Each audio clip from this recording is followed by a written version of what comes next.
ഇച്ചിരി മധുരം കഴിച്ചിട്ടാവാം നമുക്ക് ഇന്നത്തെ വർത്താനം സ്റ്റാർട്ട് ചെയ്യുന്നത്. ഇതെൻ്റെ വീട്ടിൽ നിന്നല്ല, എൻ്റെ കൂട്ടുകാരുടെ വീട്ടിലൊരു സെലിബ്രേഷൻ ഉണ്ടായിരുന്നു. അപ്പോൾ അവിടുന്ന് കൊണ്ടുവന്നതാണ് ഈ ലഡു. അതിലത്തെ ആദ്യത്തെ ലഡു ഞാൻ തന്നെ എടുത്തു. ലഡു വിട്ടുള്ളൊരു കളിയും എൻ്റെ ഭാഗത്ത് ഇത് പ്രതീക്ഷിക്കേണ്ട. പിന്നെ കോളേജിൽ താഴത്തോട്ട് വന്നപ്പോഴത്തേക്ക് എന്തൊക്കെയോ പ്രോഗ്രാം നടക്കുന്നുണ്ട്. അപ്പോൾ നിങ്ങൾ ചോദിക്കരുത് എന്തിനാ കോളേജിൽ പോകുന്ന, പ്രോഗ്രാം പോലും അറിയത്തില്ലെന്ന്. അറ്റൻഡൻസിന് വേണ്ടിയിട്ട് മാത്രമാണ് ഞാൻ കോളേജിൽ പോകുന്നത്. അവിടെ വന്നു കഴിയുമ്പോഴാണ് അറിയുന്നത് ഇങ്ങനത്തെ പ്രോഗ്രാമുണ്ട്, അങ്ങനത്തെ പ്രോഗ്രാമുണ്ട് അതൊക്കെ. പക്ഷെ അതിൽ അറ്റൻഡ് ചെയ്യാറുണ്ടോ എന്ന് ചോദിച്ചു കഴിഞ്ഞാൽ ഇല്ല. അതാണ് സത്യാവസ്ഥ. പിന്നെ അതൊക്കെ കഴിഞ്ഞപ്പോഴത്തേക്കും ചോറ് കഴിക്കാനുള്ള സമയമായി.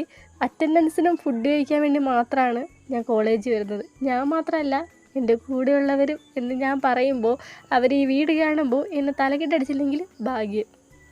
എൻ്റെ കൂട്ടുകാർക്ക് കുറച്ച് പേർക്ക് നോയമ്പായതുകൊണ്ട് തന്നെ ഒരുപാട് നോൺ വെജ് ഐറ്റംസ് ഒന്നും ഉണ്ടായിരുന്നില്ല.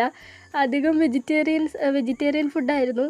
അതൊക്കെ കഴിച്ചു. പിന്നെ അത് കഴിഞ്ഞപ്പോഴത്തേക്കും കുറച്ച് കൊതിയെന്നൊക്കെ പറഞ്ഞ് അവിടെ തന്നെ ഇരുന്നു. അതൊക്കെയാണ് ഒരു എൻ്റർടൈൻമെൻറ്റ് എന്ന് പറയുന്നത്.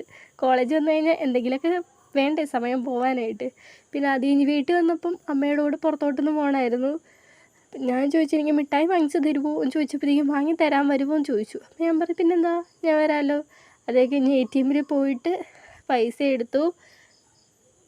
അവിടുന്ന് നേരെ മാവേലി സ്റ്റോറിലോട്ട് വിട്ടു. അവിടെ നിന്നാണ് സാധനങ്ങൾ അധികം വാങ്ങാറുള്ളത്. അതാകുമ്പോൾ കുറച്ച് പൈസ കിട്ടുമല്ലോ. അവിടുന്ന് സാധനങ്ങൾ വാങ്ങി പിന്നെ നേരെ വീട്ടിലോട്ട് പോയി. അപ്പോൾ ഇന്നത്തെ വീഡിയോ ഇത്രയൊക്കെ ഉള്ളൂ. വീഡിയോ ഇഷ്ടപ്പെട്ടാൽ സബ്സ്ക്രൈബ് ചെയ്യണേ. ടാറ്റാ.